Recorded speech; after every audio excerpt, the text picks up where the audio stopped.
Why is that playing? Because the other video quit, so it just automatically played a video. How come I don't have a cursor here? It's on. There you go.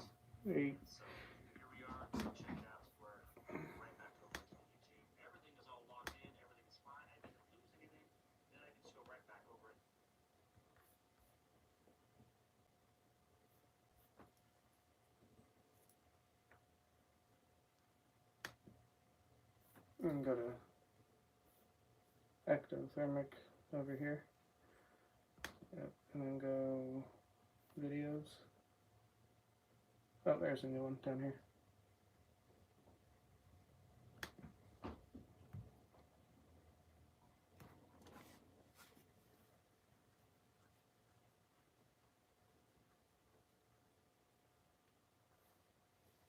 Maybe. That totally screwed that up though.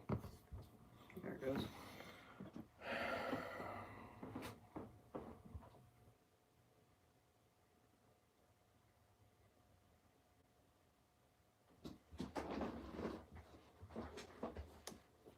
All right, so hopefully that'll square that up. There's definitely like a good solid 2 or 3 second delay. So you guys are watching us through a little bit of a different lens. So before I went to California, I picked up a Moment lens. So there is a company, I actually think they're out of California, called Moment, and they make high-end lenses for your phones. So I did manage to pick one up so that we could, get better quality video off the phone while I was out there. And the video that I uploaded earlier today for the the journey going out to AEP, about 85% of that was shot with the Moment lens, and I can't say enough about it. It was awesome. Pocket, thank you very much. We are doing well. How are you doing tonight? Your phone looks better than this does. We can easily fix that.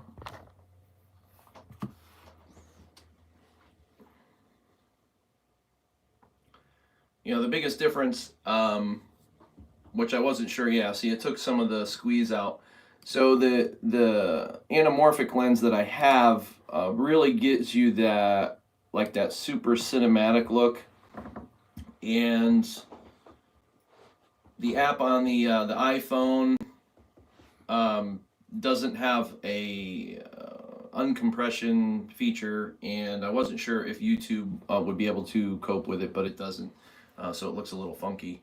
But when I shoot it through Filmic Pro, they have some unsqueeze options where you can, it really stretches it out. And when I'm in like Miguel's room and you want to get a good stretch of the whole view and really be able to see him and the snake and stuff, it's really, really nice, and you get nice panoramics and stuff too. Cool. I'm glad it's better.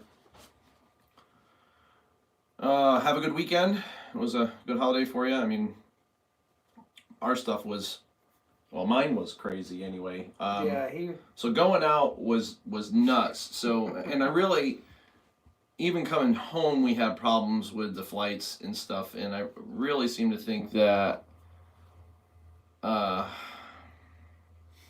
we probably weren't supposed to go, but nothing really hiccuped while we were there. We had a blast while we were there.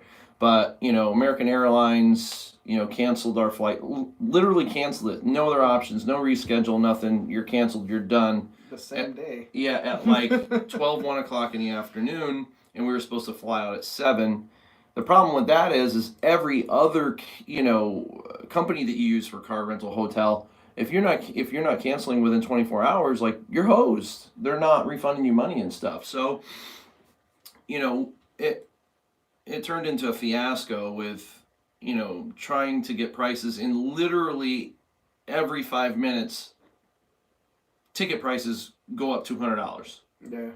So when I first started looking, I found a couple tickets for like, what's going on, Tavians? When I first started looking, once I got that cancellation, I don't know, I found some tickets at like $1,200, $1,300, which wasn't too bad. But then I sat on it because I wasn't sure about if something else worked out, like if I could cancel it and I have to, like I'd have two sets of tickets. Right. So I didn't buy them, and what ended up happening is like literally every 5-10 minutes they're going up $200 or $300. I'm like, what the like this is crazy. So it was getting to the point where either I wasn't going to be able to get a ticket, or it was going to be so astronomically priced that we weren't going to go. So it got to like $2,000, and I'm like, I'm just buying them. I'm buying them at $2,000.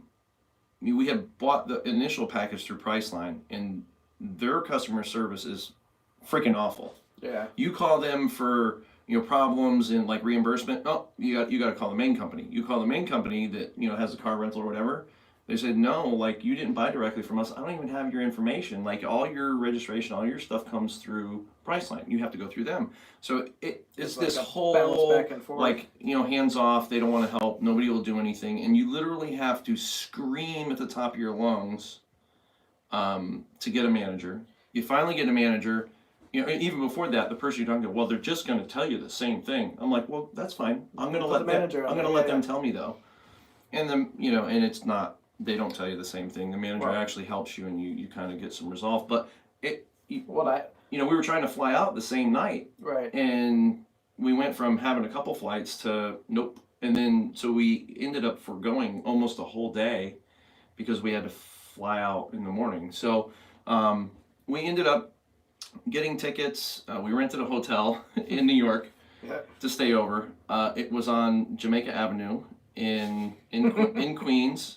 The hotel was really clean, so the hotel itself wasn't bad, but the neighborhood, there's like everything is all barred, chained in lots with canteen wire around the top, and there's not a parking lot to park in. So this hotel is like, I don't know, 12 stories tall. I mean, they had to have, I don't know, say 200 or 300 rooms, right? Right. And there's no parking.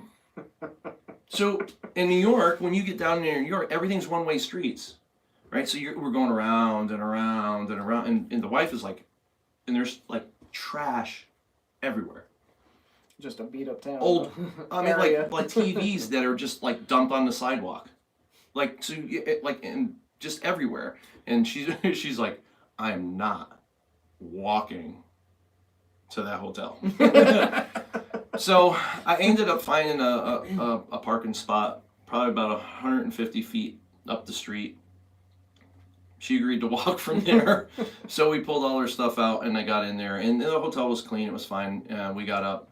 And then we had to drive the next morning to the parking lot, which we booked online, to park early in the morning so that they'll take our stuff. And we get there, and I'm like, I can't find the place. There's this really dark lot that's all in fence, and I see a ton of cars in there, and it looked like it would be a parking lot, but there's no lights anywhere. So I must have drove around that freaking thing like 3 times, and I finally see this narrow opening in the gate, and then there's a little trailer in there, like, dude, really sketchy. It was super sketchy, but we've already paid for it at that point, so we pulled in. The guy could hardly speak English. I know he was Jamaican or something, or maybe his dialect was so thick that I couldn't tell. But we get in there, and everything went fine. He took us to the airport, and we hopped on our flight, and we landed in LA, and we get our stuff, and we get out to the waiting area, where you wait for like your ride, and there's a shuttle that's supposed to take us from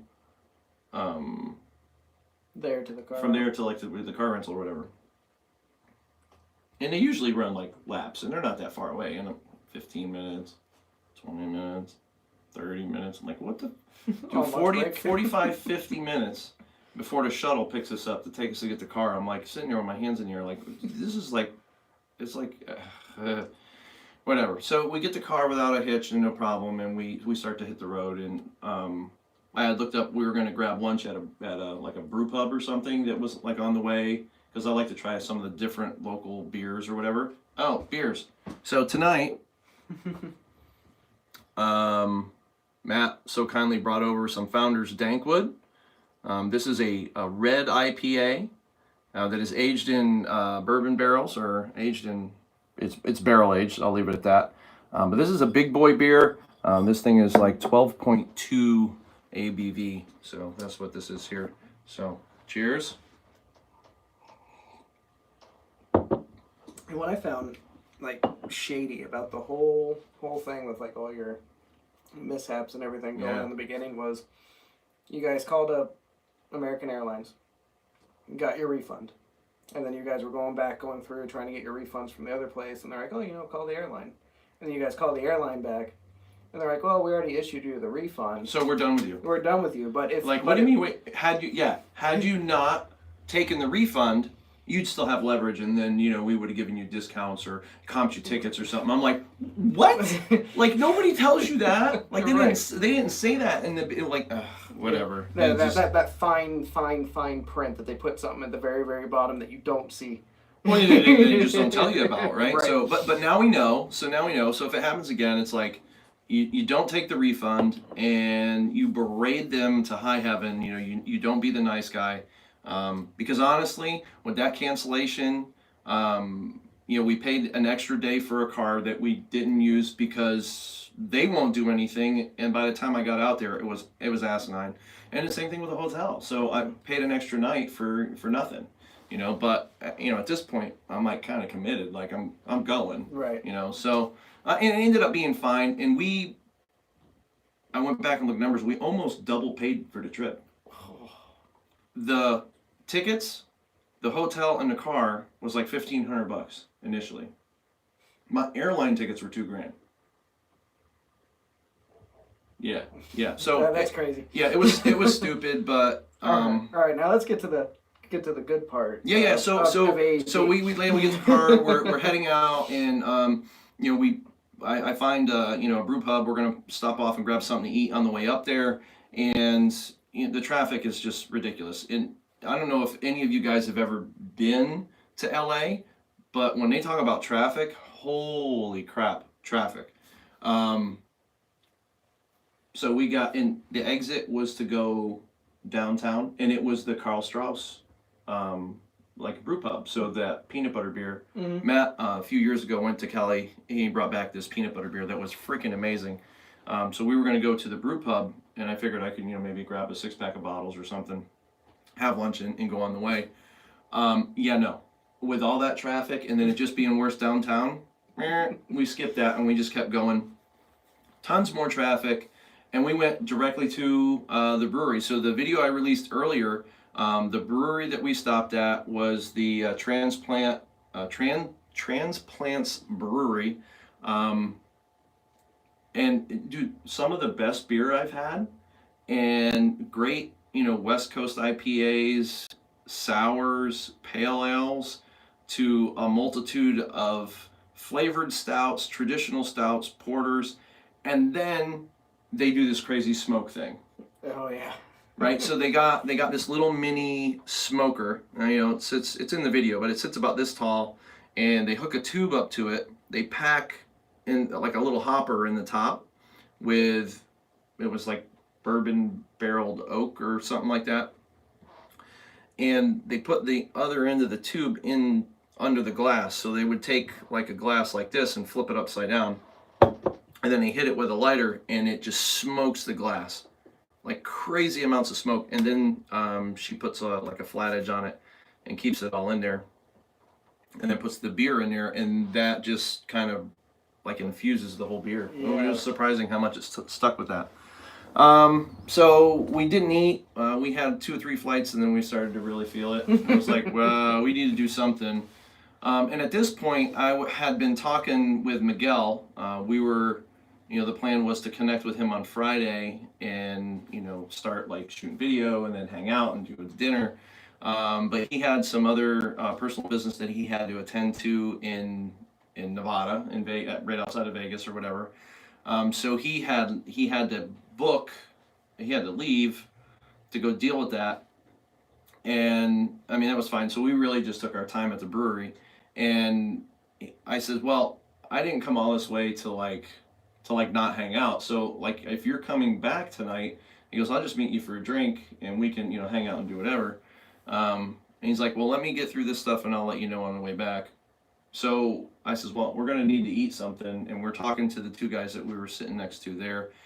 And almost at the same, it was kind of funny, almost at the same time that they're telling us to go get this sushi place called Big Tuna, Miguel goes, have to go to Big Tuna.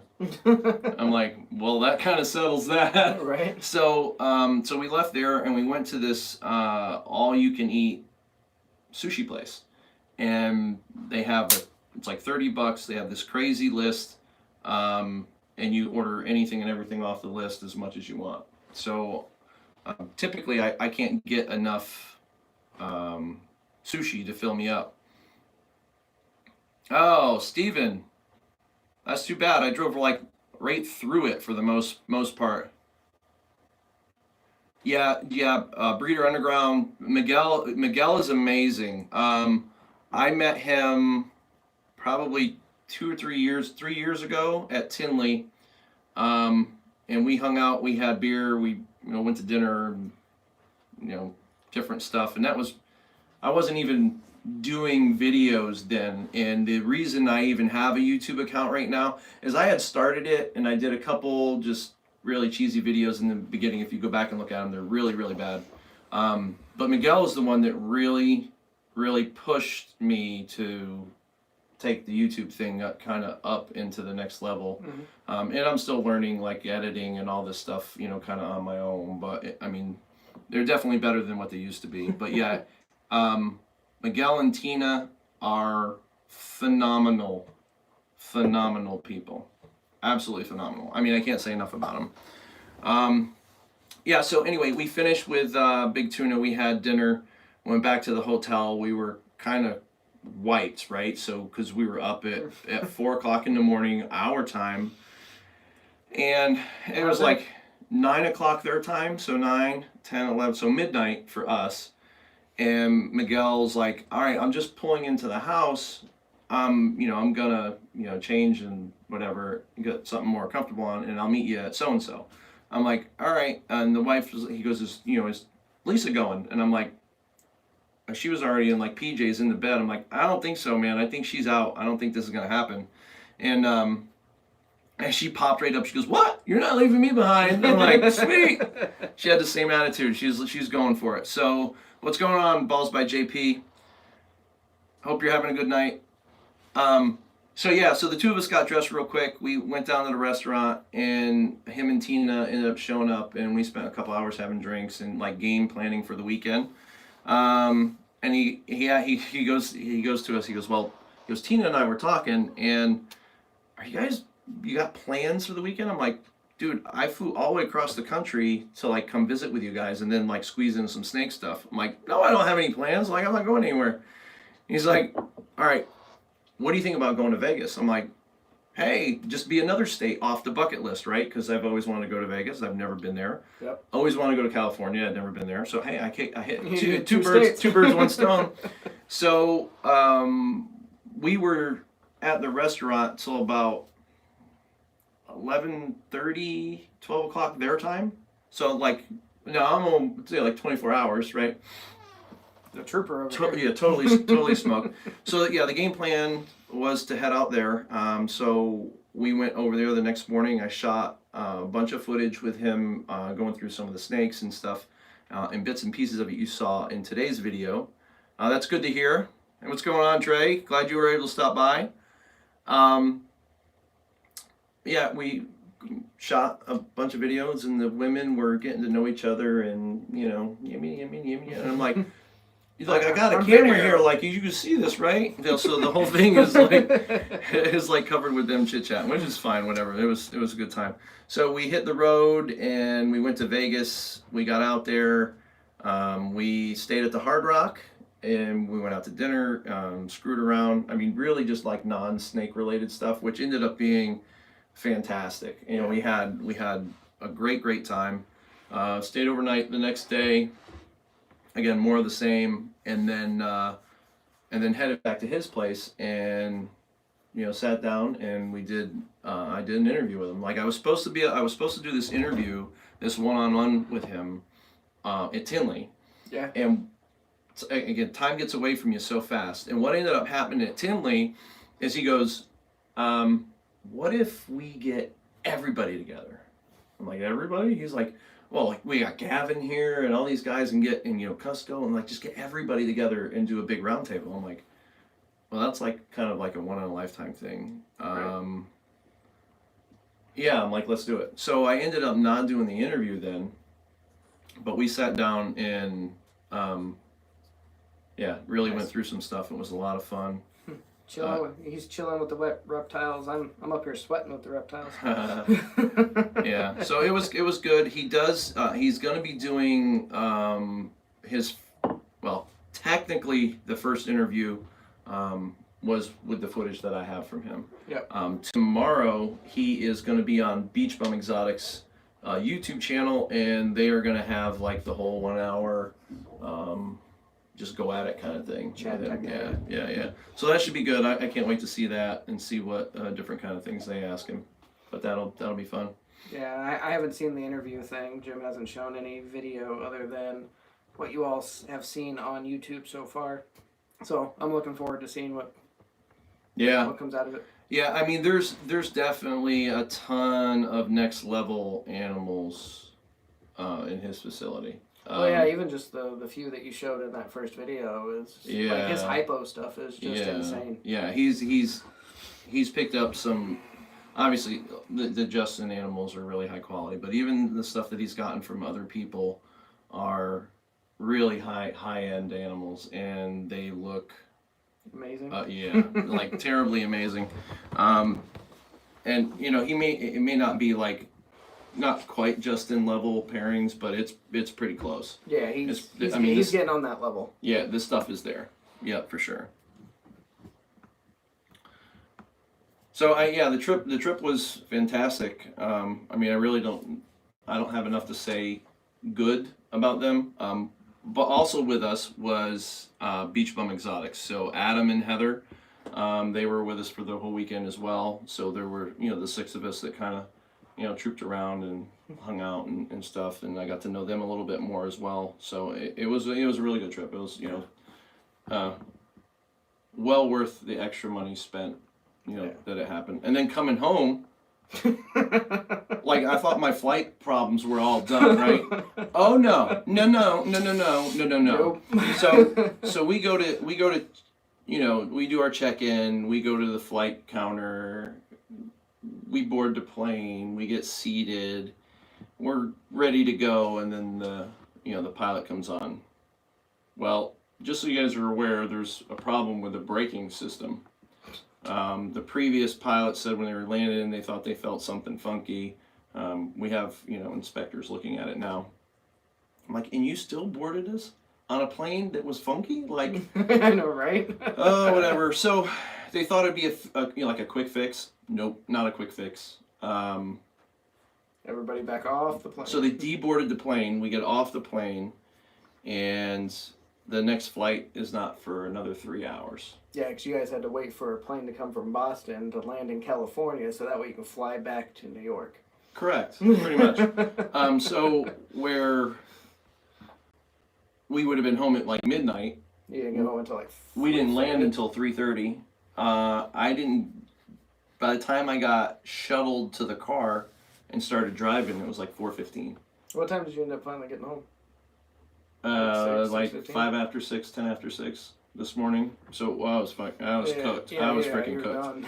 Yeah. So we went and dude, JP, crazy on every level. Crazy between all the issues with flights and all that stuff, to the animals being like ridiculous, to hanging out with Miguel and Tina and those relationships developing and moving away from like a snake relationship, you know what I mean? Right.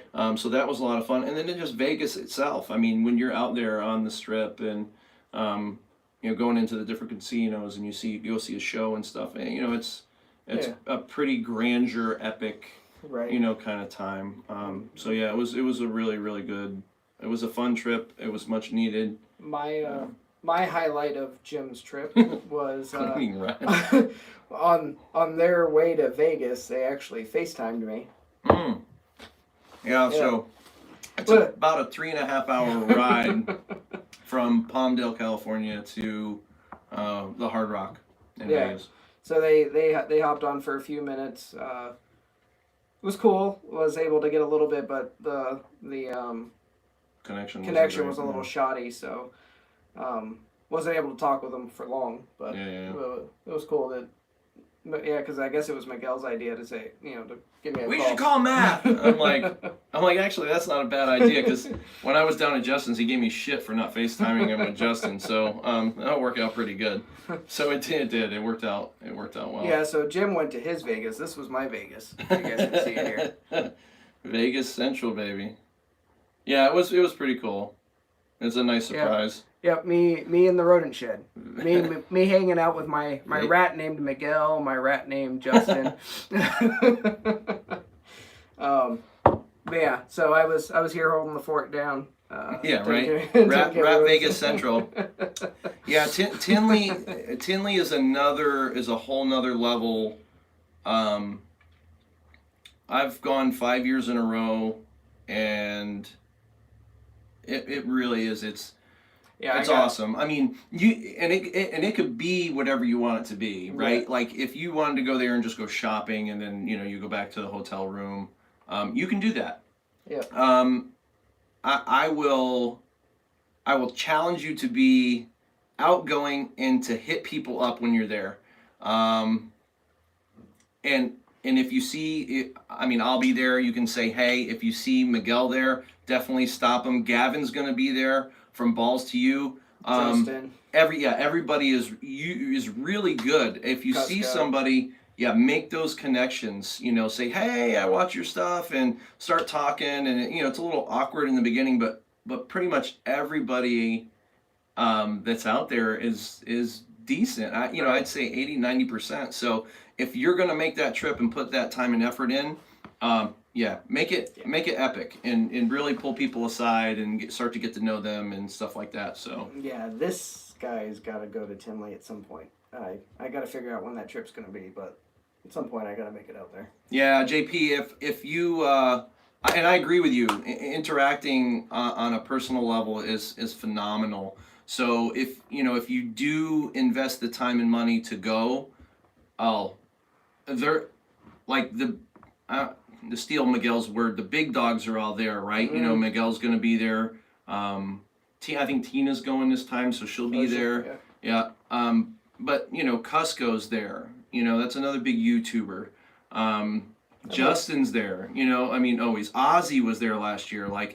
So to meet these people and talk with them, and then get a legit look at what their stuff looks like, it's freaking nuts. Yeah, KB as well. That last October was their first time. I've talked to them a couple times. We met them. We hung out with them the whole weekend as well, and they said they're going this time as well. So they will also be there to see. Doug from Hissy Fit has typically been there as well. There's just so many different YouTubers. Most of them the good thing about Tina going too, that'll give Lisa somebody else that she can hang out with, because there's KB that she hang. The girls kind of do their not their own thing.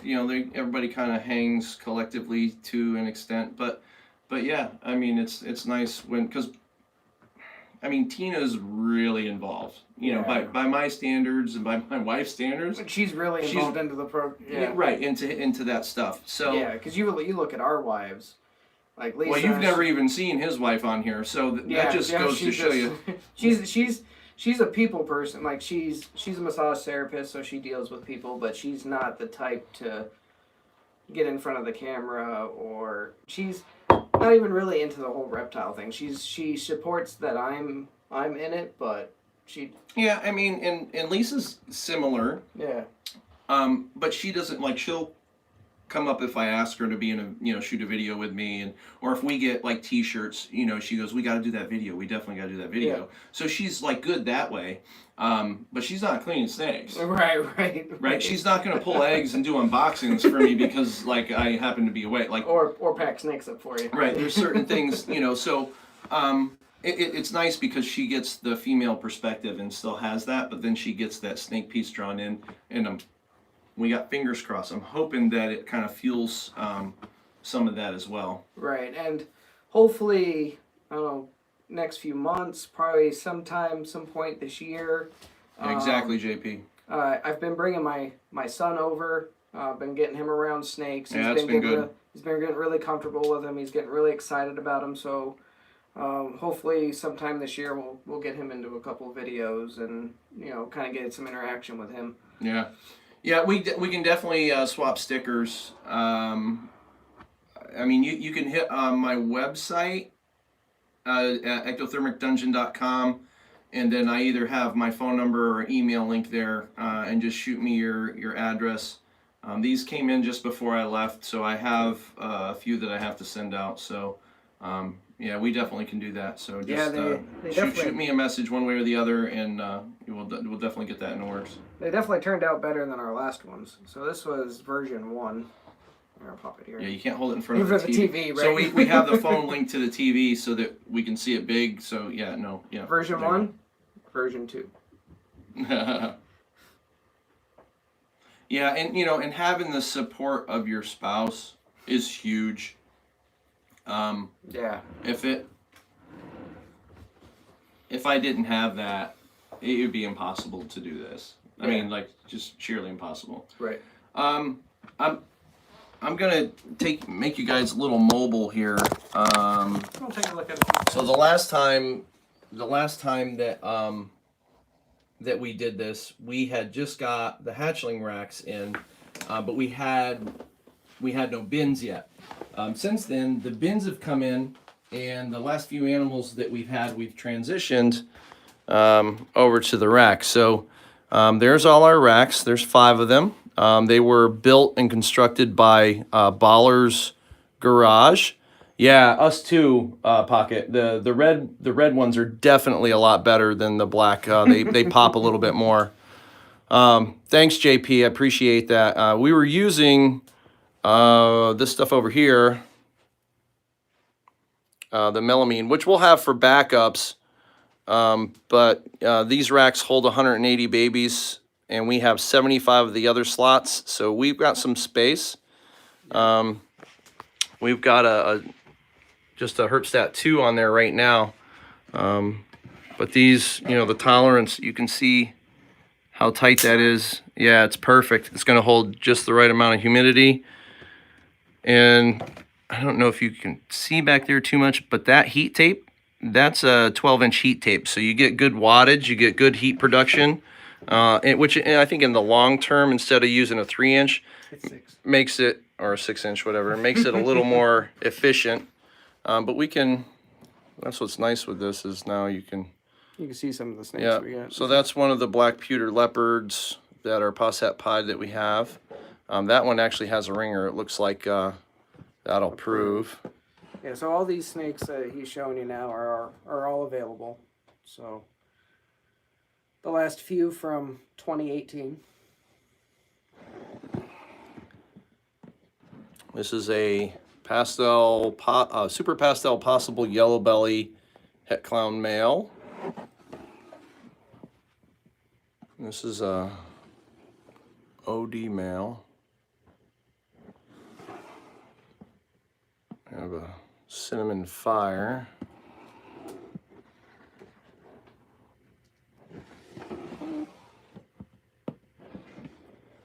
OD fire. That is like in crazy shed. Pastel GHI.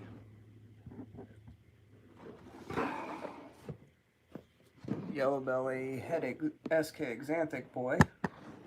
Yeah, so that's a yellow belly. And this is the kind of the big dog of what's left. This is a pastel GHI Mojave pin that looks really good. So yeah, we can do some sticker stuff for sure. Shoot me your address. We can either do a swap or what have you. We haven't gotten to the point of doing prices yet. Like I said, they literally just came in, so I've got to do some mathematical figuring and see what they make sense to do. What's going on, repping? Welcome. I've kind of been jabbering a little bit about the most recent trip out to see AEP. Miguel and Tina, and then Beach Bum Exotics was there as well. So Adam and Heather was phenomenal trip, super epic. Like everything was just grandeur all the way around, minus the travel. The travel was awful, but everything else was pretty good. So yeah, we were just did a little quick update on the rack. The hatchling rack that we have. Our first clutch should be any day now. So she is super uncomfortable, really big, and by her prelay, she should be close. Really like days maybe. And that is the ivory het pied female. Have a good night. Thanks for stopping in. We appreciate it. That is the ivory het pied female. Yes, it is the mini clutch. So the ivory het pied female to the pastel inchy leopard yellow belly het pied male. Same pairing as last year that produced the mini ball. So that'll be crazy. Dude, you want to grab her? See if we can pull her out. Let them take a look at mini. Yeah, no, we're not pulling out the ivory. No. Come here, Minnie. It's cleaned off. Yep, she's the mini ball, all right. She's all balled up. That's fine, Pocket. I can do that. So this is and there's not much lighting over here, so you're not going to be able to see too much. But this is the mini ball today. She still has, all the purple spots, and in your natural eye, you can see them. It looks like she's actually in shed. Yeah, I think so. Or about to be in shed. But her overall appearance is more ivory-ish, if you will, where ivories are like that smoky, off-white color. That's kind of taken over her appearance. But here she is in the beginning of shed. Her eyes haven't smoked yet, but she's definitely not the epic, glorious girl that we see in that first shed picture that I like to post because the contrast is so crazy. Yeah, thanks, Steven. We do too. Yeah, she's gorgeous. And she still looks phenomenal. Really does, and she is growing really, really fast. She's like 1,000 grams, and she was born. Was she born in July? July, yeah. Yeah, so end of July she was born. So we're almost at a year, and she's already hit 1,000 grams. She's killer. She's a powerhouse. Yeah, she likes to eat.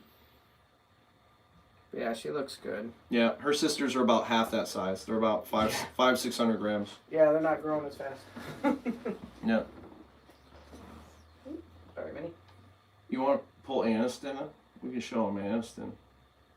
Because they're about the same size, and Aniston's way, way older. Which one was Aniston? The Pastel Desert Ghost.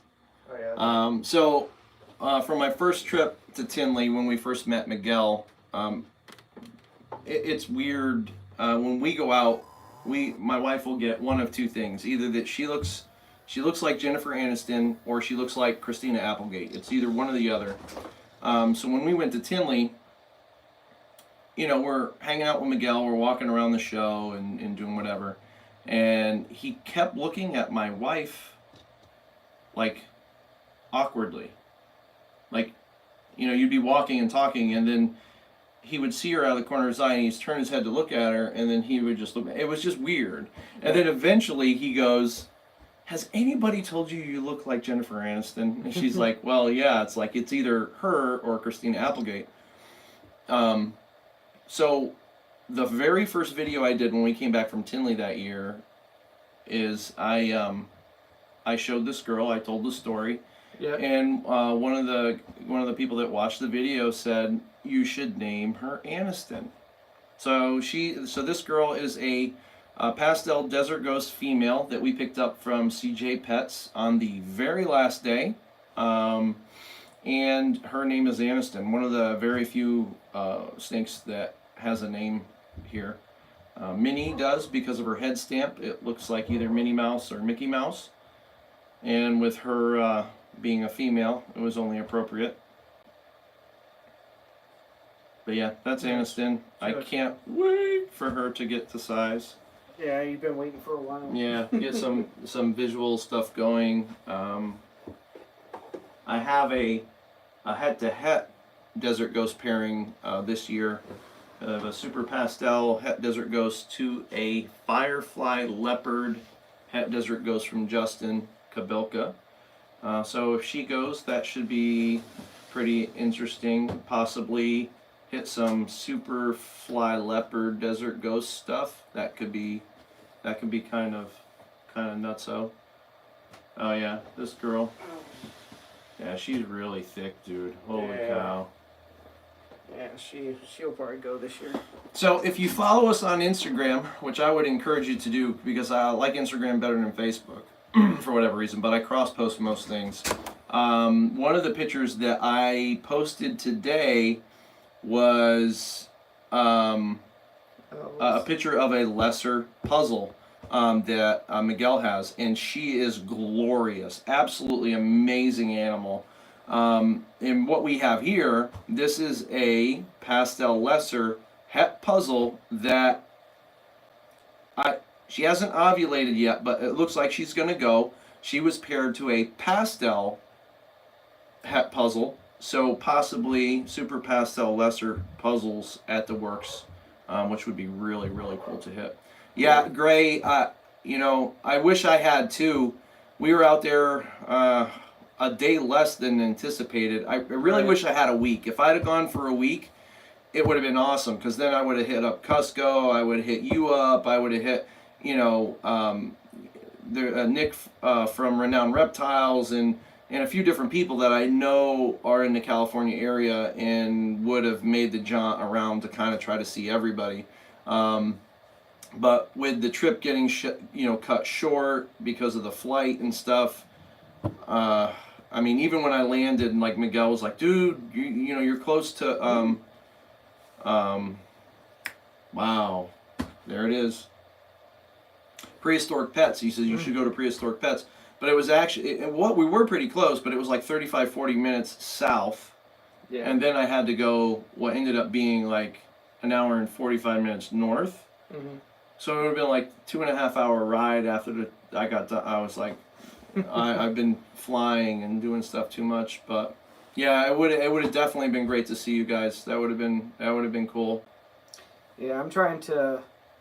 I got family that live in Northern California, so like Auburn, like way northern. Like, I mean, that's not really even California anymore, is it? Yeah, it's like it's not quite all the way up there. It's kind of like Washington, Utah-ish. It's not really California. Right.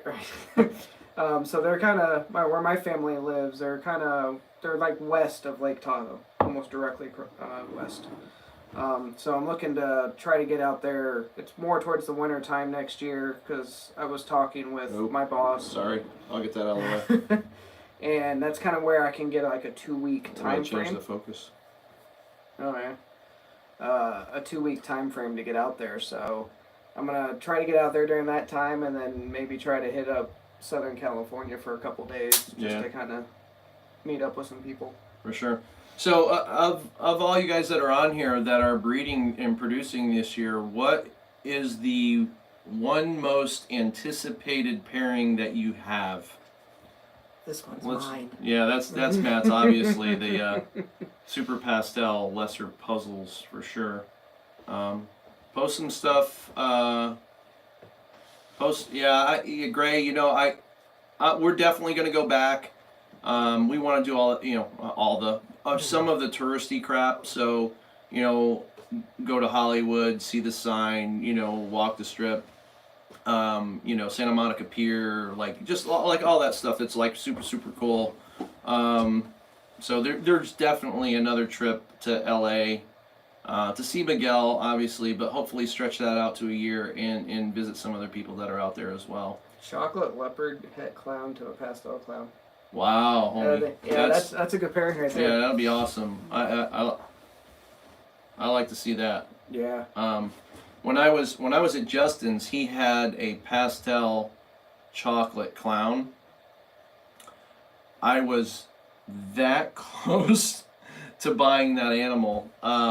Hey Rick, hey, how's it going? What's up, Slosher? Chocolate soul sucker het clown to pastel yellow. Yeah, that's another one that's an epic clutch right there. I can't wait to see that. That'll be nice. But yeah, I almost picked up that pastel chocolate clown from Justin when I was down there. But the problem that I have is I've been doing a lot of het to hets. Well, not het to het, but I've been making hets from a pastel clown. And I've been putting them to het girls that aren't producing for me. So the stuff that I've held over the past 2 or 3 years all have pastel in it. So this male is kind of done just based on my collection. I need something else. So I almost grabbed it. If it was a chocolate male or a fire chocolate male or anything else chocolate male other than pastel, I probably would have brought that animal home. Yeah. But it is what it is. And I will tell you, it is so hard to go to Justin's facility, no less, and see all the crazy crap that's there and not buy anything. I didn't buy anything. And even Tina looked at me when we were out there, and I told that story. Tina looked at me and she goes, what's wrong? There's always something you can find there. I'm like, it wasn't a matter of finding something. It was something to fit your project. Yeah, there was a ton of shit that I would have loved to have, but I have 3 different veins that I really need to fill this year with very specific animals, and then even within that, for the clown stuff, picking up a male that doesn't have pastel. You know what I mean? Kind of deal. So it was rough. Oh, Kid in a Candy Store, you have no idea. You have no idea. So the first day I'm in there, I go into the room where Justin's, the facility or whatnot, and he's like, knock yourself out for a while. I gotta jump on the computer. I gotta print out, some invoice things so that I can ship some snakes. I'm like, okay, what? Any off limits, like anything I can't open, I shouldn't look at. He's like, no, go help yourself. If you go take pictures though, just tell me what you're taking pictures of, just to make sure that I know that it's cool or whatever. I'm like, well, that's fair enough. So I spent 40 minutes just reading labels and opening bins, and just every drawer was mind blown. Yeah. It's crazy. And when I mean, there was the one video I did where he got into when to pair, and we pulled that monarch clutch. But there was a lot of other discussions with him, and looking at him doing pairings on such a in my opinion, a massive level. Yeah. That when I see everybody say, "Take care, Gray. Thanks for stopping in. Thanks, I appreciate it." You see people, they say all the time, "Oh, I see what Justin's doing. I might as well just get out." But being there and literally seeing the animals he's putting together, and hearing him talk about the additional directions he kind of wants to go with some of this, dude, there's just so much to be done. Yeah. The market is so big. The possibilities are endless and huge.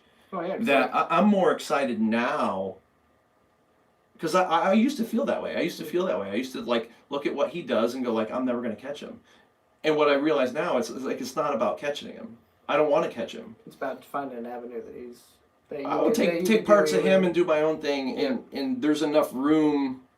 It's absolutely never ending, yeah, Rick. It's crazy, and that's the epiphany. Like when you get like kind of stuck in your own collection, dude, I highly recommend if there's a big like a different breeder or another breeder that's been doing it longer than you to go see, because it does show you that it's endless. Yeah. Like you don't have to do exactly what he does. You can just add a different gene or two, and you've changed the whole game. Yeah, and who knows what you're gonna make? Yeah, you think about it, look at the amount of just single genes that are in the ball python world. Well, yeah, and then just taking those different avenues and just going all kinds of different places with them. It's just like you said, never ending. Yeah, and Justin and I talked a lot about that in and of itself, and I know guys that have been breeding ball pythons for 15 years, and they're still putting a pied to a pied. I'm like, that doesn't do anything for your collection. Like so there, and that's okay, because there are people that are just breeding so that they can go to shows and sell animals, and they want to sell what sells and have a good time. Right. And that's fine. I'm like my 4 or 5 year goal is like not that. Like to take it to the next level. I want to try to make different combos and different things that I think are cool, and hopefully other people will as well, and you'll appreciate the effort and all that, and then like looking at like Rick's stuff, like all the Hidden Gene Woma stuff that he's working. And like there's so many different avenues just to take Hidden Gene Woma that it's crazy. Even outside of clown. Right. And then Justin, and then Ozzy's fluorescent looking ball pythons. It's like, just insane, and it's that quality that just catches your eye, like like I want that. No, it is for sure. So I don't know, I'm more excited now between after going to Justin's and then spending some time with Miguel at his facility, or the building outside his house, or whatever you want to call it. I'm more excited now about where the market is and where ball pythons are than I ever have been in the short 5 years I've been doing this. But I don't know. We'll see what happens. Yeah, because even with the information that you came back with and like going over it with me, it's like I look what I have. And before you went on that trip, I'm like, I don't know what I'm going to do. Kind of like, what should I do? How should I do it? But then when you came back from that, it's just, it's opening up new ideas. And it really does. So, like, if there are, hold on, Patrick, spider post yellow belly to lace yellow belly, or coral glow. Yeah, that could be interesting. I like the lace stuff. Lace stuff's nice. I don't have any lace in my collection at all. Justin has a little bit. Miguel has a little bit, and I didn't really understand the lace for a while, because I've seen black lace and white lace and like all this stuff, and it was I just didn't understand it. So Justin was very quick to clarify that for me, so that was phenomenal. I really like what it does, especially the white lace stuff, or the super lace. Getting supers put into stuff on the lace side is just it just changes the animal big time, and I love it. I absolutely love it. So I see that in the future. I see some black belly stuff in the future, but I've got veins I got to fill before I get there. Right. Yeah, definitely agree, Rick, with, it takes a little bit to see what everybody else is doing to kind of keep your focus and keep that that motivation going. And one of those is the Hidden Gene Woma Granite Yellow Belly that I got 4 years ago, three years ago. I ended up breeding her, and this is one of the babies that I got from her. Which came from Rick. Right. So she's the Inferno Het 100 for SK Xanthic. So Well, that was a little rough coming out. yeah, it was. It's the beer. I'm feeling it.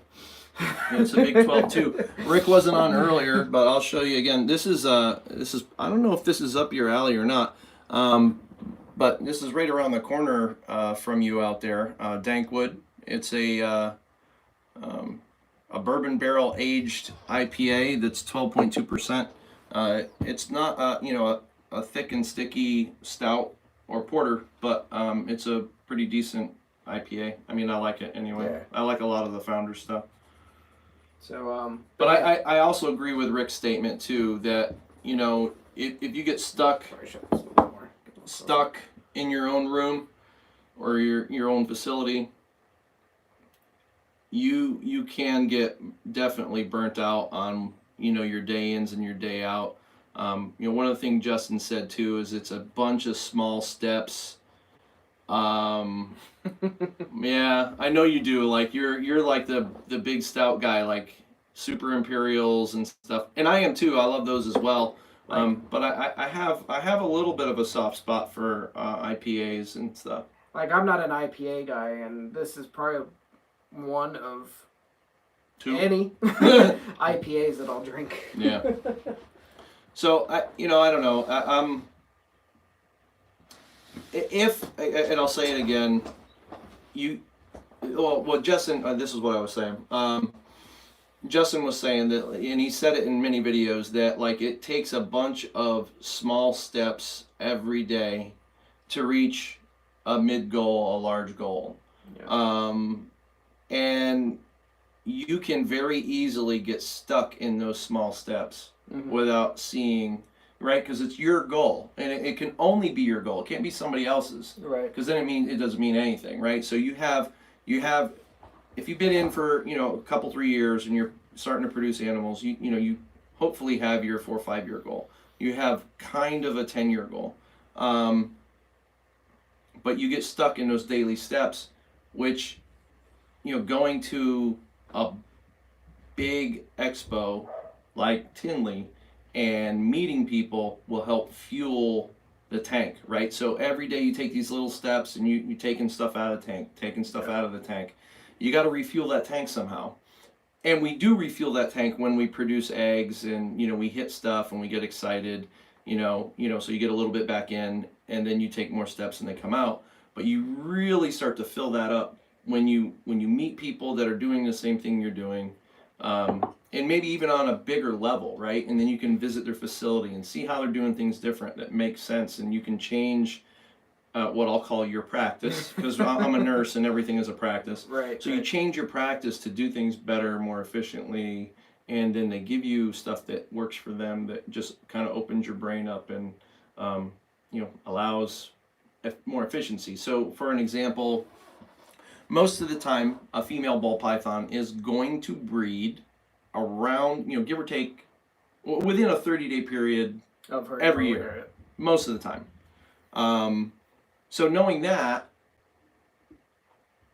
if she laid in July, then she's, for me to start pairing in October is no even if she bounced back great and she ate a ton and she put on weight, it's ridiculous. Yeah, because it's not close enough to her cycle to where it'll do anything. All you're going to do is you're going to burn out a male. Right. Right. So you go backwards about 7 months from when she last laid, and that's when you start pairing to fuel the follicular development, and based on that, the video I posted, what Justin says, like that's where you put your chump in, right? That's where, and like it's funny because if you look at that monarch clutch, right, he had a chump. The chump was like a fire Batman, right, and the epic animal was the Pompeii. So like the chump is ridiculous to begin with. So right. We hope to all get to that point, but like if you have that backup male that makes sense, you start with him. You get a couple locks on, then if you have ultrasound, you start ultrasounding or start feeling for follicles. And then when they hit about a large marble size, which would or should be about 20 millimeters, that's where you swap them out and you start putting in your big and then you get your last 3 or 4 locks on with that big hitter. And he, he said it's not tried and true, and it's not always going to happen, but most of the time you're going to come out ahead where your big hitter is going to pay off. You're going to get the clutch from them, and you're not going to burn them out. Yeah. Yeah, Rick, we've had a couple here and there that are the same way that, within a few weeks of each other. Yeah. A year after and, year. And I've got a couple that have gone like 3 weeks earlier or 3 weeks later. Yeah. But most of them, it's like clockwork. It's in the same spot. So if you know when they laid, you go back 7 months, and that's when you start pairing. To say, oh, well, we just start breeding everything in like the end of October or November, you're just putting that male to yeah, use. you're burning out males, and then by the time you get back around to start all over again, the male hasn't even had enough time to put weight back on. Right. So it's just little things like that you look at and you go, wow, like that's crazy. Like that changes the game, because that allows you to take that big hitter and put them to more girls with some margin, but a higher success rate of getting more clutches from that guy. Right. So you pay big dollars for this male and you want to run him to as many girls, that's how you do it. But I don't know. Again, just kind of wrapping it back, it just makes me more excited. Yeah. After going to these two, I'm like, it's gonna hurt me to not go to somewhere else the rest of the year. And especially with these two being within like 2 weeks of each other, it's and it's just the way things worked out. The trip to Justin was kind of not, it wasn't really even planned for a long period of time. My wife was going to Atlanta for work, so she had a hotel, they comp her food and stuff like that.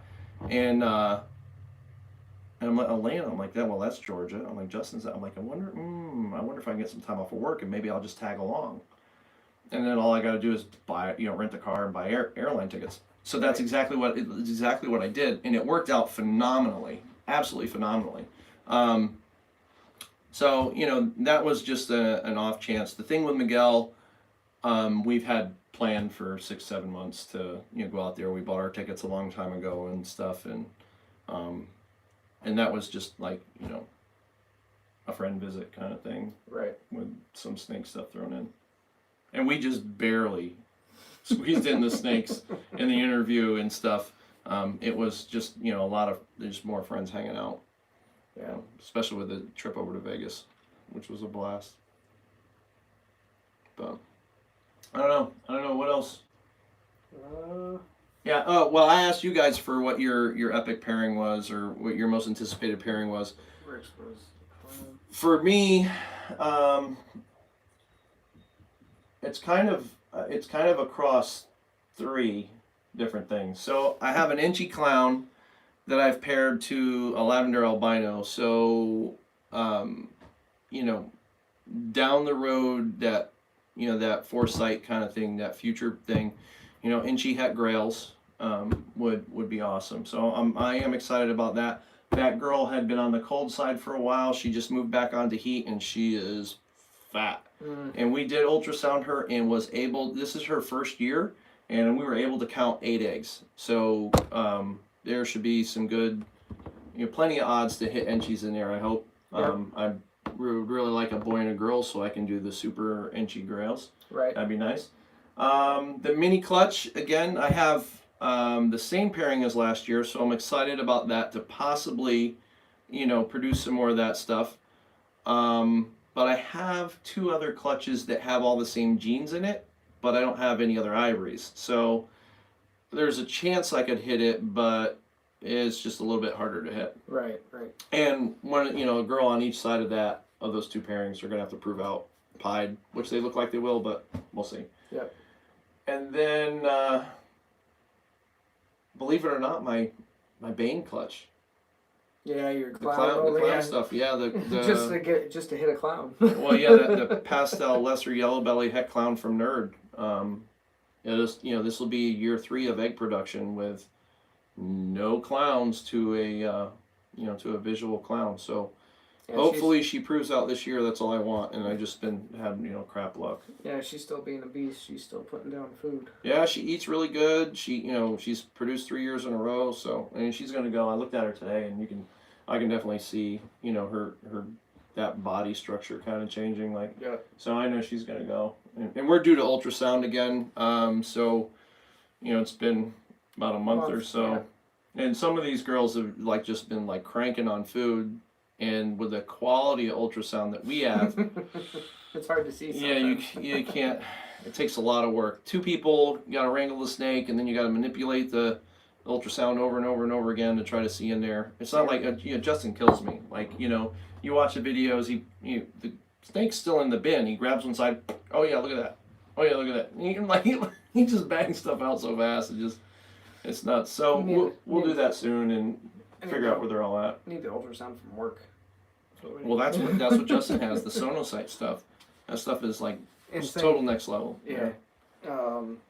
It just makes sense. Makes it easier. Yeah. So we got. What about you? What's your most? Well, yeah. Oh, the two puzzle pairings that I got. So the pastel het puzzle went to both the pastel lesser het puzzle and to my het puzzle girl.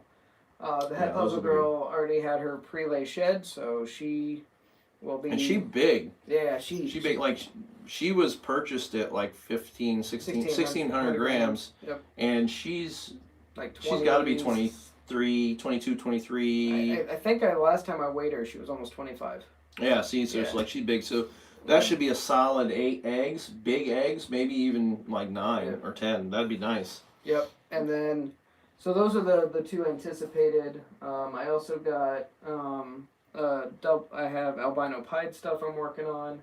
A black pastel albino to a mahogany albino. She's currently in shed, so that's her prelay shed.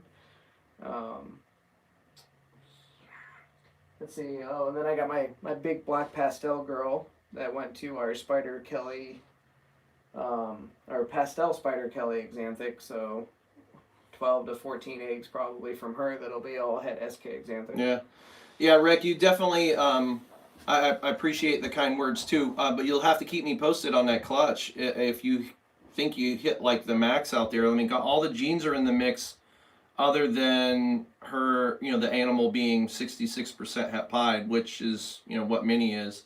It'll be interesting to see if you hit that, and to see what a 50% as opposed to a 66. Well, it's either they have it or they don't. So right. It's whatever. But it'll still be cool to see what comes of that. That'll be interesting to see. And then some other ones that Jim's got going. He's got a Enchi albino that's going to a cinnamon candino. Yeah. Let's see. You have the ivory, which we talked about. Yep. I will also put the mahogany albino to the jigsaw. So Mojave pinstripe mahogany hets. Those ought to look pretty badass. I mean, I personally would like the mahogany pin. Right. Just like a really, really dark, funky pinstripe that's het for albino. That'd be nice. There's a few different things. Let's see. You do have some desert ghost stuff. If she goes, If she goes. Superfly, leopard, desert ghost, possibly. It's a lot of odds though. You'd have to hit the. And then he did his spider should be going, which went to a pastel yellow belly leopard, posset pied. Yeah, so those would be some cool combos. And the nice thing, or the unique thing with that spider is, I got her from Ben Rennick. So yeah, it's got a little bit of. There's a little history there, or whatever. And I've had her for, I don't know 6 years, 7 years. Yeah. And this is and she's the first been year. bred and locked for like 3 or 4 years and has never went. This is the first year that she actually looks like she's gonna go. Yeah, she's finally gonna give up some eggs. Finally. And I saw her ovulate. So if she manages to reabsorb somehow now, no, right? I'm gonna be bent. And then he also has the pastel GHI that went to the lavender albino. Yep. So pastel GHI het labs. That'll be nice. Yeah. Next year will be, again, a lot of this stuff is really just building. Yep. Next year there'll be some crazy stuff. I'll have Cypress in the mix. I'll have Mackenzie Fire stuff in the mix. Tri-Stripe in the mix. Some crazy double het stuff in the mix. Oh, hey, more Desert Ghost. So Beans Rick is on here. I'm trying to figure out what I'm gonna put to my Soul Sucker Yellow Belly. So if you got any ideas, he commented like he's doing yeah, clown stuff with his. So right. chocolate Soul Sucker het clown to a pastel Yellow Belly het clown. So yeah, I mean that's really what a lot of this year is going to be, is just like holdbacks.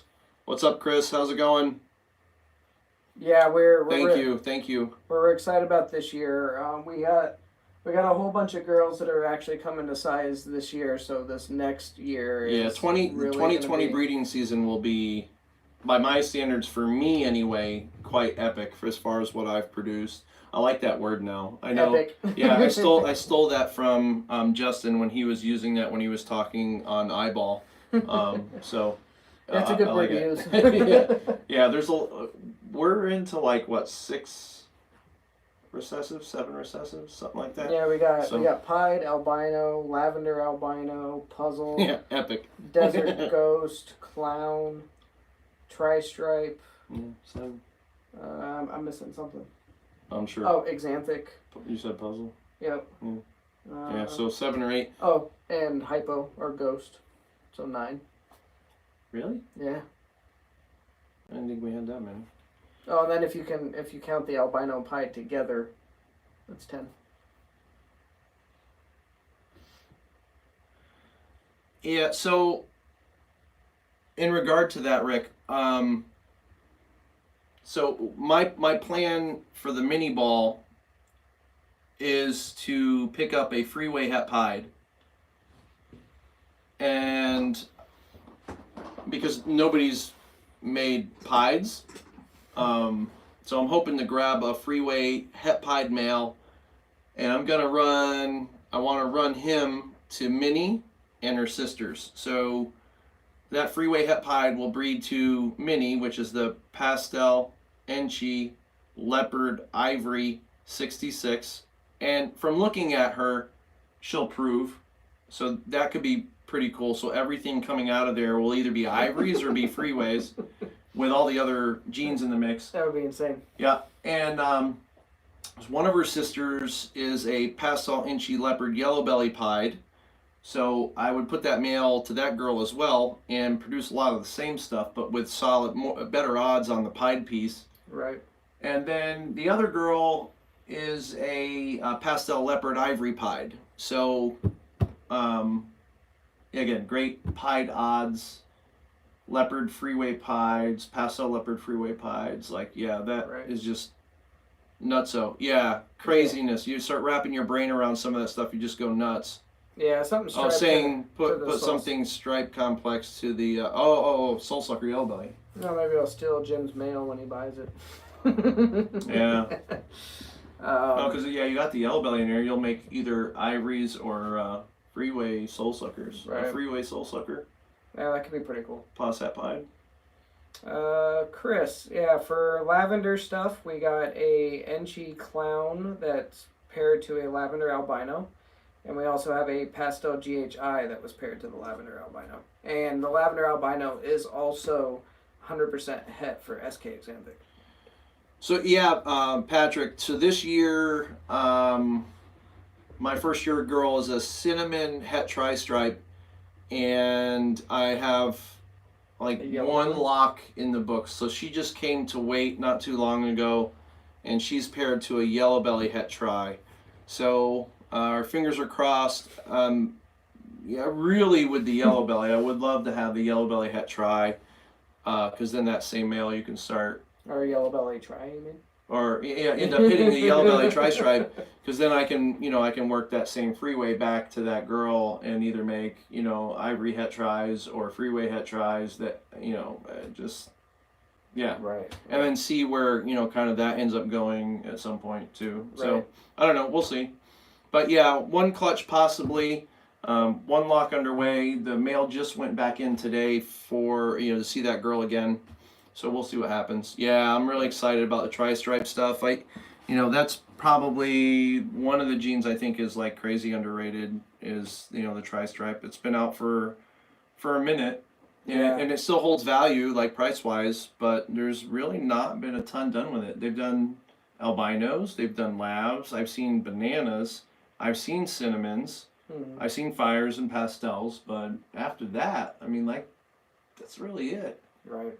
You know, and when you look at, the tri-free, absolutely, tri-freeway, that's kind of where I want to go with that yellow belly, so we're hoping, and then even if sorry, that's the waterer for the Mexican alligator lizards. Yeah. And even if the cinnamon ends up in the mix, you know, we'll see. You know, I mean, that can add some more contrast and stuff to it. We'll see. Yeah, and this upcoming year for lavender stuff for me, I'm thinking, like I have a Spider Kelly SK Xanthic girl, and I'm thinking of possibly putting the lavender het SK to her. So snow. Yeah, do het snow. Well, Spider Kelly snow het snows. Yeah. Yeah. I mean, that'll work. So we'll be doing some other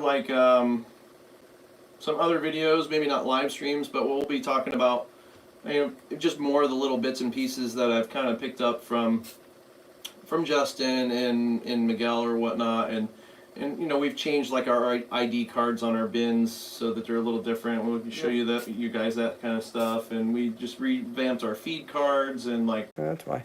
Yeah. That's weird. All right, we're back up. Yeah, sorry about that. I don't know what happened there, but again, I'll leave it the way it is. If you guys have any other questions, please go ahead and you can post them up now, and we'll either answer them or find out answers for them, and then see what happens. But I think all in all, it was a pretty long live stream, and I don't know about you, but I'm just about done. I still got your count's coming back up, so. Yeah, I still got like an hour before I have to shoot my cat up with insulin. Oh, sweet. So you got at least about 45 minutes, an hour.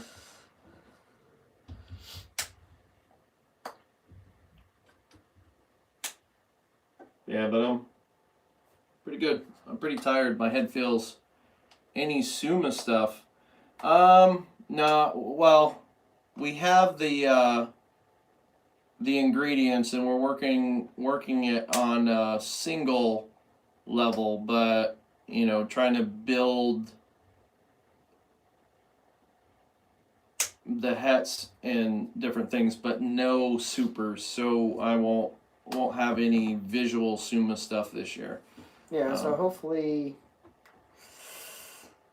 gosh. Well, if things go right, maybe next year, but that may be even close, because for whatever reason, what are you doing? Just making sure I didn't say reconnect. For whatever reason, like our season doesn't start until like the end of May, beginning of June, and that's the way it was last year, and now it's off. No, it's not. Suma lavender. Yeah, that would be. There we go. It's good on here, but not on. Yeah, Suma lavenders would be crazy. That'd be a lot of purple, a ton of purple. But yeah, we've put it to a jigsaw to make het albinos. And then what did you run into? I ran him to the black pastel albino. That's all I put him to this year. What's going on, Golden Constrictors? Welcome. But I've been keeping an eye on what Ashley Berg has been doing. Yeah. She's the one that did the Abyss, which was the GHI Suma. Yeah, that was like jet black. Yeah, so I'm kind of keeping an eye on seeing what she's coming up with this year and see maybe I can get something from her. Yeah. Maybe get a super form that I can run into. Yeah. Stuff. I mean, that makes sense. So yeah, I mean, we'll see. We had 9 clutches last year. This year looks to be in the 17 to 19, 20-ish area. Yeah. Possibly more if everything else goes. Oh, dude, Rick, that thing is like, it's almost like a jet black snake.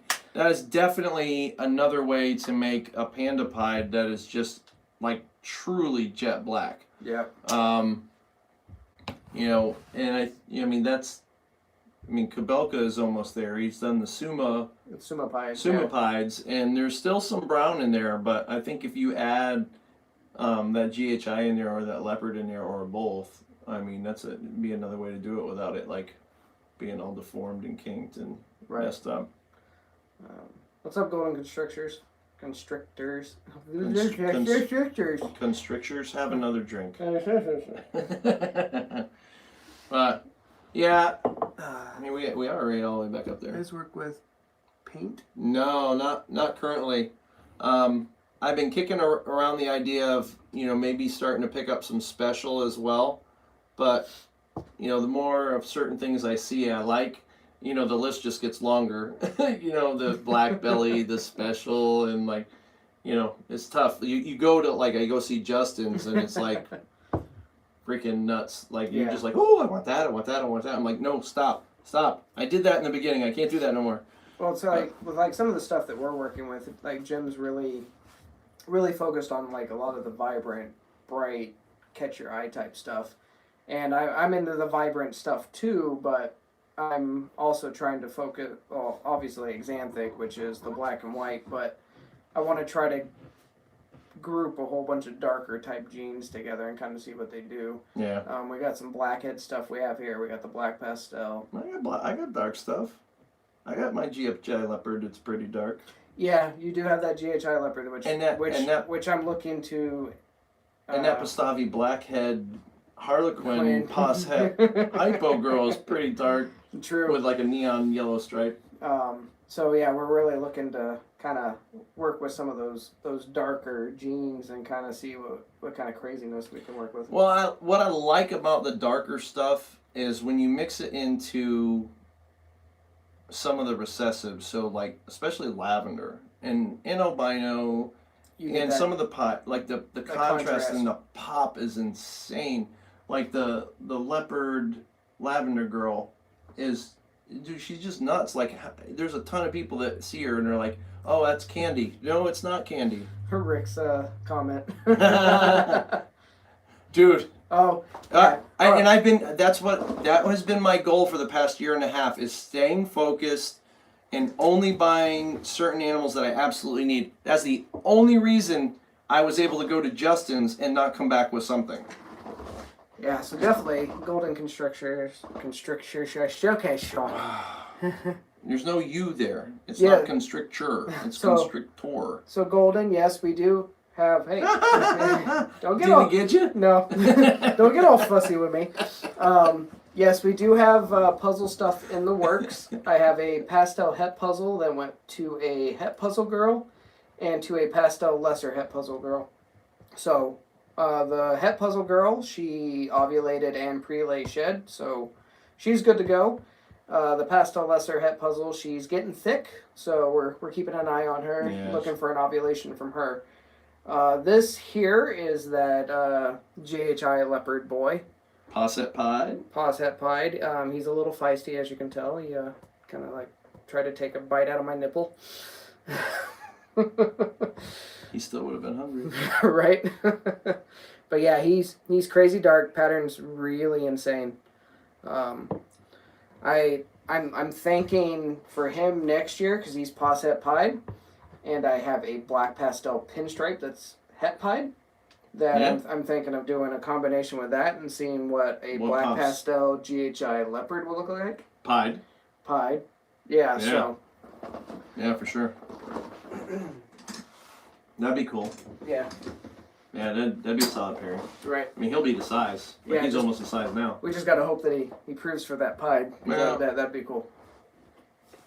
Even if they end up being possets, that stacking those incompletes would be almost a black snake. Right. Because you layer black pastel on that, I can't imagine that it's not going to get lighter. So yeah, that'll be cool. Can't wait to see the puzzle updates. Yeah, thank you very much, Golden. We appreciate it. Yeah, that's on our Instagram feed. So I kind of did the same thing when I went and saw Miguel as I did with Justin. I took a fair amount of pictures and video The videos will be coming out. The first one for Miguel's was today, but on Instagram, I take several pictures, and one of the pictures that I took is his lesser puzzle. Like that girl, crazy.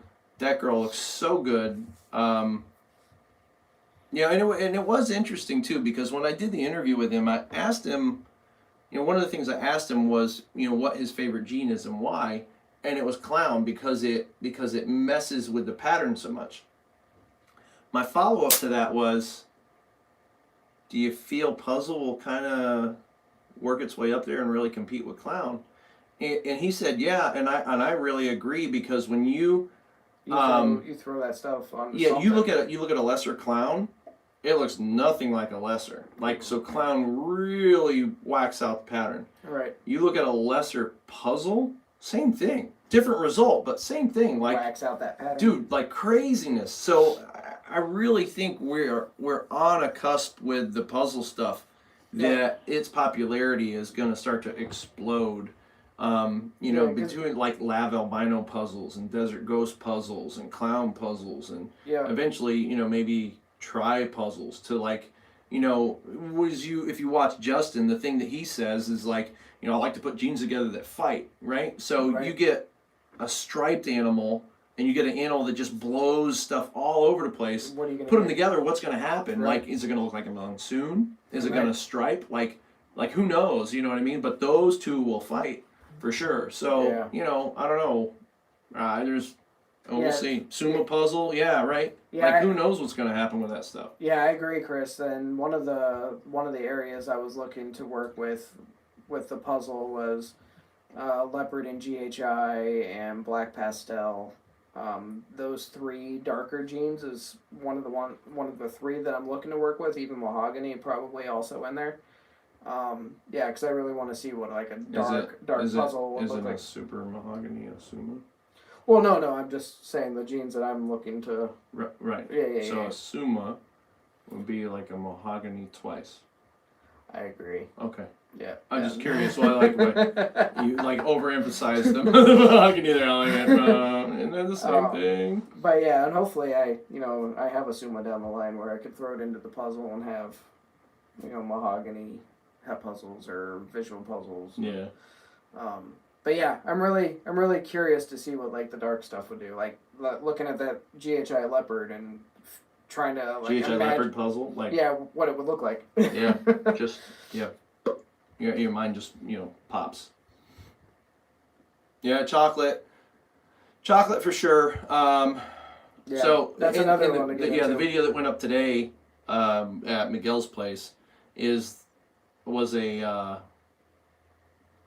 chocolate ghost.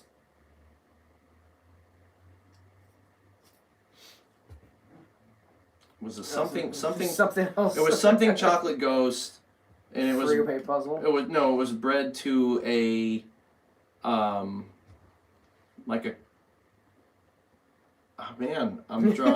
drawing a. I'll have to go back to watch our video. But it's gonna make a chocolate something ghost double hat, like clown something, and I'm like, that's just nuts. I'm not gonna say what this guy is right off the bat, but this guy I would like to see go to puzzle.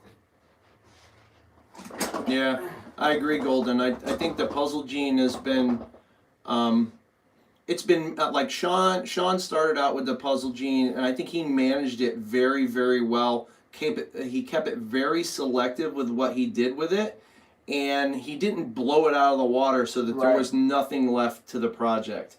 So I think what we're seeing now is that it's been years, and people have seen a couple things. They get an epiphany of what this thing can do. And Desert Ghost Hypo Chocolate. Yeah, that's the Miguel thing right there. He's got the triples at play, and that went out in the video that I posted earlier today. And that girl is massive. She's so big. He's gonna have a ton of eggs from her too. So it'll be a chocolate ghost desert ghost clown. Yeah, that's crazy. Double stupidness, but. Yeah, like this boy, I would like to see go to a puzzle girl. if I get one. Yeah. This boy is a coral glow spider adder. Is Yep. everything in it Yep. right? Yep. So yeah, the adder gene, I like to kind of see what it does. Yeah, and again, you talk about genes that, fight spider puzzle. Spider tends to like kind of thin things out and make those lines. Yeah. And then you got puzzle that just like obliterates everything down the backstripe. I mean, that's, again, two more genes that are really going to fight each other. And, you look at the Pompeii and you look at what Spot Nose has done. Yep. It's all because of, genes that are just like really going at each other. So, yeah, I think that's, another great possibility too. Yeah, I'm really excited about the puzzle stuff. I've been trying to keep an eye on what Ozzy's coming out with this year with his puzzle stuff. So I'm hoping if everything works out and my budget works out, is to pick up something from him just to kind of get some of that crazy fluorescent looking stuff into the puzzle project. So well, Chris, I'll tell you, the next video as well, there's some cool stuff on there. When I was at Justin's, I had the opportunity as well to show stuff on my live stream and on the videos that I did with him that he's never shown to the public. And he physically said that. So that I knew to be true. With Miguel, I'm not sure. Although we were going through stuff like mad. Like mad. And I saw stuff when I was there that I had not seen before. Right. So, and I pretty sure I've seen all his videos. So, I'm kind of leaning with you. It may be the same thing, that there may be a couple animals that have not been shown before that ended up on the video. And part for you, your biggest recessive that you're really looking forward is pretty much the clown stuff, right? Is your like? Well, I want to make, at this point, I just want to make my own. Yeah. You know what I mean? So the past 2 years in a row, where I failed to produce any clowns, I went and I bought a female. Yeah. Because I felt if I didn't, then I'd at least be going backwards. So I went and I bought my holdback, if you will, to kind of keep the project going forward. Right. But yeah, I would like at this point to at least start producing. But give the left sack to go to Jeff. Dude, I'm telling you, the information that I pulled from there and the experience of insane of being in his facility, and I it wasn't like I went for an hour. I was there for 2 days. I helped him pack shirts. I pulled snakes. I sexed snakes. We packed snakes. We shipped snakes. Ran him around to do errands because his truck was in the shop, and so it was a bit more rounded of an experience, if you will, than just going to shoot a video or two. And because of the time volume, I feel that I was able to not necessarily pull, but just in normal conversation, pick up a lot more information than it would have been if I was just there for an hour or two. Yeah. Yeah, I'm pretty much living through Jim through his experiences. Yeah, and I feel inspired, if you will. And I said this before. It really has completely changed my perspective on the market, on how things working projects, and how much space within the clown project there still is. Yeah. You know what I mean? If you were to say that there's one project that's probably really choked down because of Justin, it would be the clown project. But I don't think so anymore. Yeah, because there's just so many other things you can work into it and see what it does. Yeah, you got to do some work. It's not like, oh, you're just going to throw two animals together and you can be at the forefront. No. You're going to have to stretch your brain. You're going to have to do some work, and you're going to have to make a plan. You have to go to people's website and see if they've made it before. You have to search on YouTube. You have to search on Facebook. I mean, you're gonna have to do some research. Right. But if you're, if the goal is to start making stuff that like kind of people haven't done before, so you can make a name for yourself and you can build a brand and that kind of stuff, it takes effort. Yeah. It takes thought. It takes planning. Brain power. Yeah. It takes some of those things, and seeing it firsthand is truly inspiring. It filled my tank. Yeah. So I'm gonna go for a while. Yeah, I'm about half full. I'm still getting more knowledge out of Jim day by day. Yeah, that's good. That's good. Well, I'm basically exhausted. We got home at like 6. I think I went to bed at like 7 o'clock this morning and got up at like 11:30. I was gonna say you texted me right around noon. So yeah, so I'm pretty much done, ladies and gentlemen. So I'm going to be signing off. If you have any final questions, please feel free to post them up there. We'll do what we can, but I really appreciate every one of you taking some time, asking questions, posting out here, and spending a little bit of your Tuesday evening with us. Yep. Hope you all had a fantastic holiday weekend. I know I did, even with all the BS of the travel stuff. I wouldn't have traded better travel for a lesser vacation. Yeah, my highlight was I picked up a utility trailer, so that way I can haul all the rat shit away. Thanks, Chris. I appreciate that. But yeah, good weekend overall. But glad Jim's back. So, yeah. So I can help out now. But yeah, if you guys want to leave anything down below, I'll try to answer what I can, because I know Jim's probably going to end up falling asleep here soon. Pretty close. But it was a pleasure talking with y'all. All right. Y'all have a great night, and we'll see you on the next live or the next video. Probably the next video, because that'll be a couple days. Yeah.